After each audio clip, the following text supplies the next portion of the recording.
welcome to another edition of the Sewing Guru.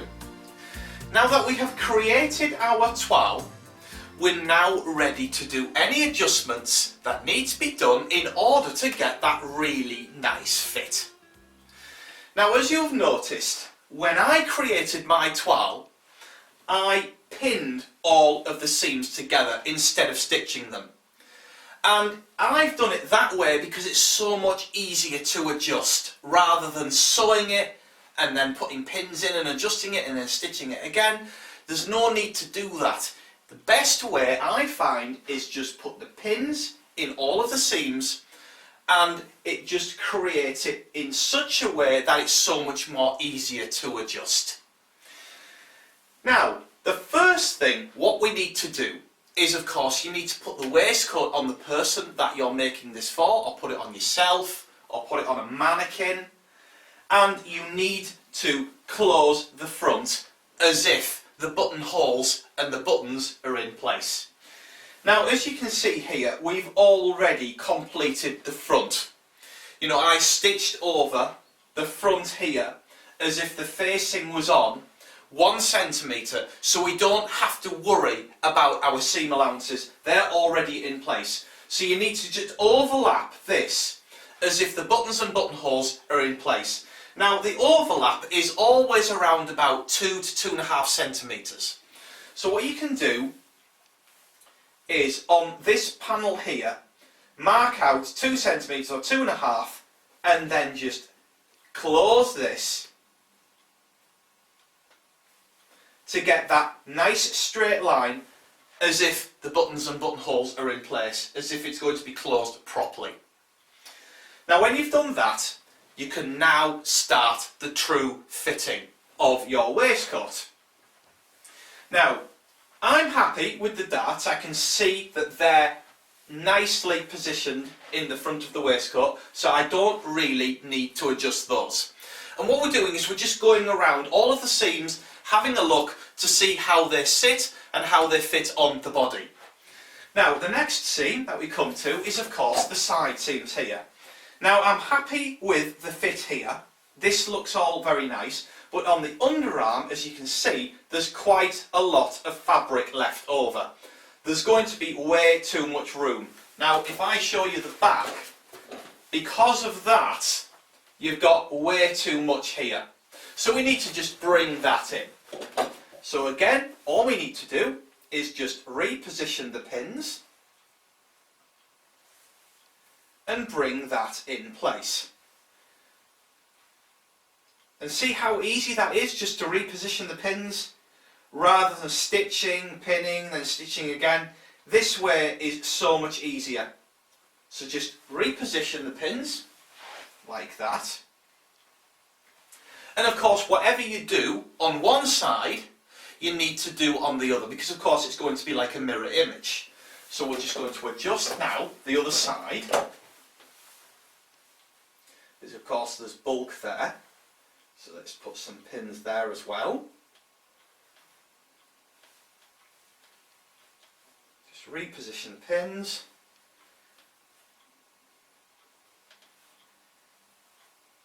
Put another pin there. And now, as you can see, it's got rid of all of that bulk, and it's really nicely made this sit and fit in place. Okay, so I'm happy with that, and as you can see, it really now sits really nicely on the body. So that's good, I'm happy with that. Now, when you did the pattern construction and you created your toile, all of the measurements should be near enough there and fitting the body pretty much as the body is. Okay, it shouldn't be too big, otherwise you've done the pattern wrong. Okay, so you should be more or less there. There shouldn't really be that much alteration to do. Now, of course, if there is, and your toile is way too big, of course, you know, you can work with every single seam. But ideally, your toile should be near enough there. There should be a slight adjustment like what I've done there. Okay, now I can see that the rest of my toile is fitting really nice. You know, it's a nice fit, is that. Now the centre back seam I never really like to adjust, because when you do that you can get a lot of distortion at the back and you don't really want that, okay? So I always try and leave the centre back seam because they're always cut in such a way where you get a real nice elegant line on the back, because of course the back comes out over from the neck, over the back shoulders, and then it goes in and out again, okay? And of course the manufacturers have already created the pattern to get that really nice line, okay? So you don't really want to touch the back seam at all, okay? Now if you're going to adjust the back seam, just adjust it with the slightest amount, okay? And try and work with the other seams, like the darts here at the back for our decorative belt, okay? You can work with those. The side seams, that's an excellent seam to work with because you can really adjust that a lot, okay? And of course our shoulders. I would say that the shoulders are really nice, okay, because you don't want to really bring this toile in very tight, because of course you've got to have your movement lines, okay, when the person's wearing it, and of course there's going to be lining going in there as well, so there's going to be a slight amount more of bulk. And of course the fusings. We're going to be putting the fusings on the front as well, so like I said, there's going to be a little bit more bulk in there when you start creating your waistcoat. Now the actual general fit, yes, I'm very happy with that, and it's looking good. It's a nice fit. And what you need to look at as well here is the length. Are you happy with that length? If you're not, you can then add in bits of toiling fabric. So for instance, let's get a piece of fabric here, okay. Now for instance, if you wanted to add in a little bit of fabric here, okay, what you would do is just pin that on there, like this.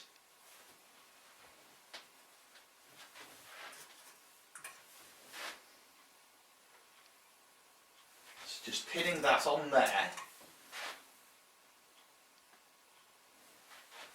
Okay, let's put another pin here as well.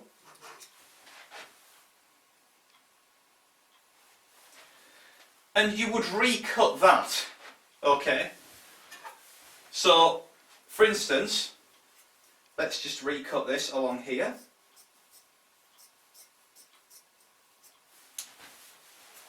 Okay, say if I wanted to make this longer, to here, like that. Let's just cut this.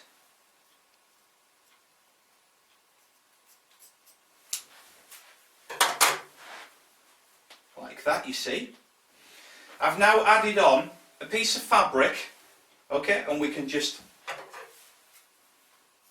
cut that a bit more. And you've now adjusted the toile in terms of length by adding another piece on there. Now of course I was happy with the way that my waistcoat looked, so I don't need to do that. But that's how you can easily manipulate your toile. It's so much easier to do, okay? Because of course you can add pieces on, you can recut them, you can draw on the toile here, you know, oh this is such and such, we need to remember that.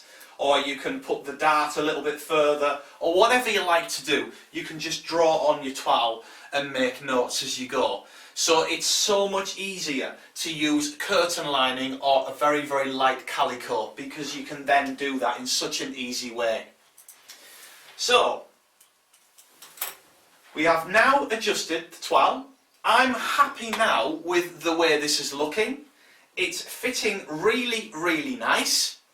And that means that we're ready now to go on to the next stage, where we're going to be transferring this toile and recutting our adjustments, ready to put it onto the correct fabric. So ready to put onto our proper fabric. So now that we're at this stage, I will see you in the next video.